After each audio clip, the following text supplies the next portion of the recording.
Last में हमारे naturopath, famous naturopath doctor Yadav, आप भी आज का विषय है समग्र वन हेल्थ, समग्र स्वास्थ्य, पूर्ण स्वास्थ्य।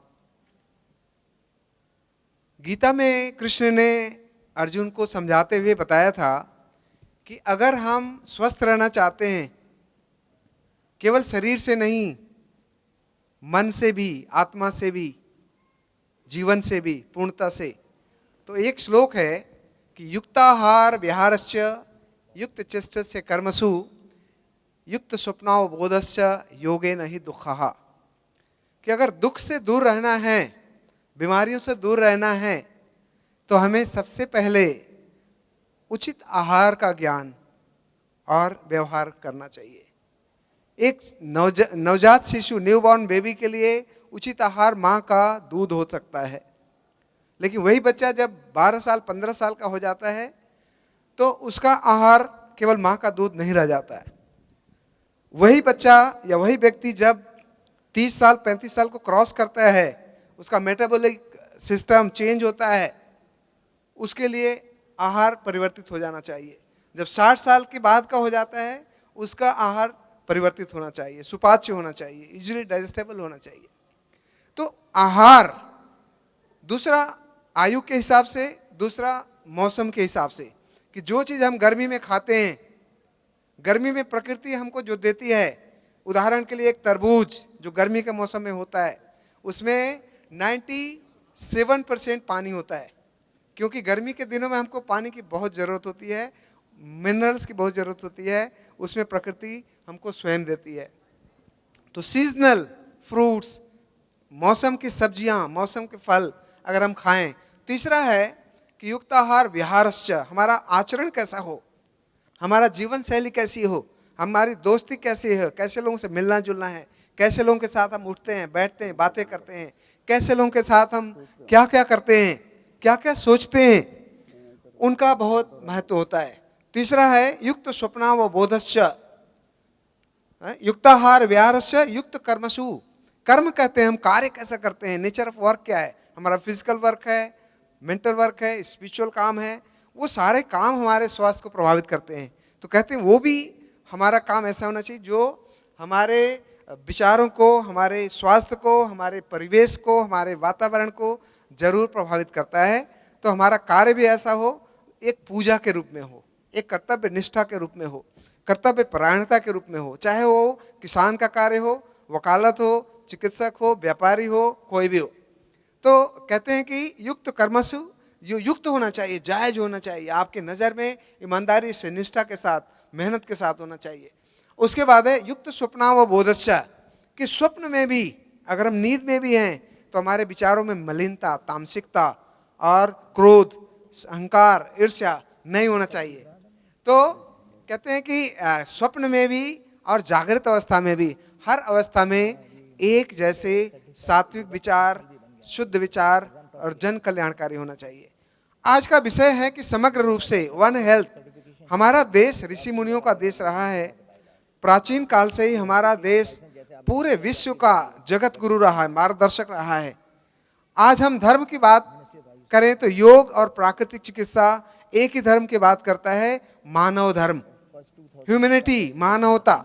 और हम एक ही धर्म की बात करते हैं, ऋषि मुनि भी एक ही धर्म की बात करते थे, मानवता का, कि सर्वे भवन्तु सुखिनः, सर्वे सन्तु निरामया, सर्वे भद्राणि पश्यन्तु मा कश्चित् दुर्भाग् भवेत्।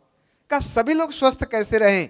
और योगी लोगों का जो जो दिनचर्या होती थी, सुबह उठते थे, शौच आदि से निवृत्त होकर के सबसे पहले हवन करते थे। हवन का क्या प्रारूप होता था, वैज्ञानिकता क्या है कि लाभकारी हो हवन हर जीवधारी के लिए।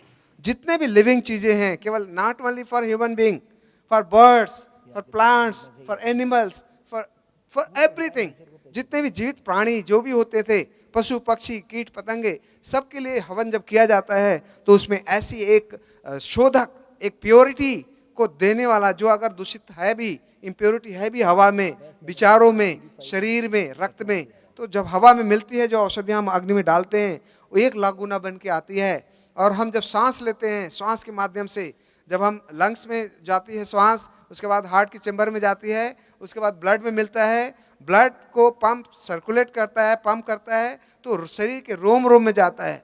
तो उससे क्या होता है कि जो औषधीय तत्व गया ब्लड के माध्यम से शरीर के रोम रोम में, वो जितने भी विकृतियां हैं, टॉक्सिन्स हैं, रोगों के कारण हैं, उसको वो परिवर्तित कर देता है, प्योरीफाई कर देता है।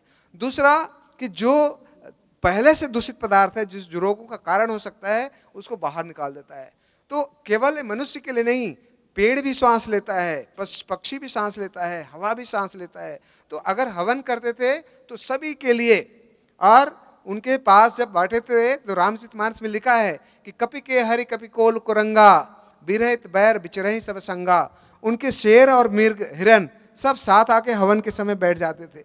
तो वाल्मीकि जी जब हवन करते थे, उसी तरह से ऋषि मुनि लोग हवन के बाद फिर वनस्पतियों का, पेड़ पौधों का देख रेख और उनका पालन करते थे, जरूरतमंद लोगों को उसकी औषधि के रूप में प्रयोग करते थे। तो वो बना आयुर्वेद।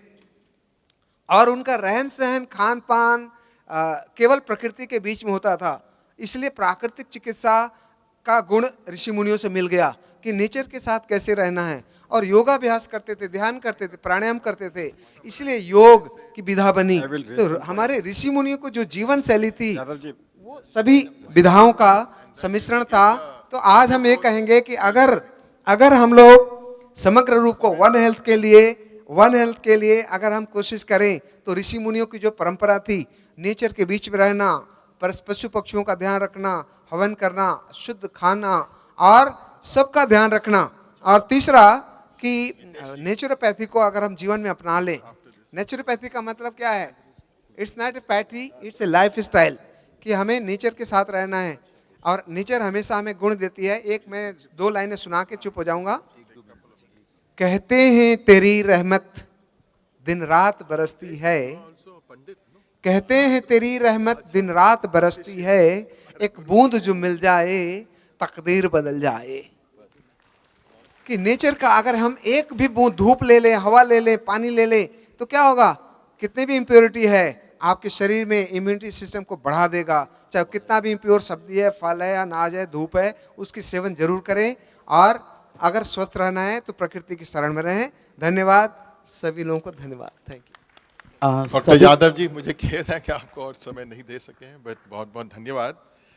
तो एक चीज़ जो उभर कर आ रही है हमारे भारतवर्ष में, हम सब लोग चर्चा कर रहे हैं कि सबका साथ सबका विकास, स्वच्छ भारत अभियान और टेक्नोलॉजी का सदुपयोग इत्यादि। तो आज जो वर्तमान काल की हमारा जीवन है 21वीं सदी में, हमें आज की जो वास्तविकता और सच्चाई को देखते हुए हम कैसे एक संतुलित जीवन जी सकते हैं, वो संभव है।